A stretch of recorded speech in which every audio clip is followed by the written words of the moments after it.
Mano, acabou a nossa queridíssima Copa do Brasil. E as oitavas de final. E vem comigo que eu vou falar pra você os classificados. O Atlético passou com gol nos 90 minutos de 1-0 no Juventude. Com gol do Rony Rústico foi 1-0 contra o Remo. Do Cruzeiro 2-0 Chapecoense com 1 a mais. O Grêmio fez 1-0 no Mirassol em casa.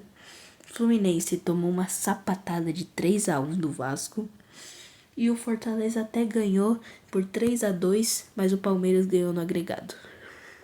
E para finalizar, na quinta-feira, o Corinthians venceu o Inter, mas o Inter venceu no agregado, então passou para as quartas. E o Vitória meteu uma goleada histórica, 2-0 pro Atlético na ida e 4-0 pro Vitória na volta.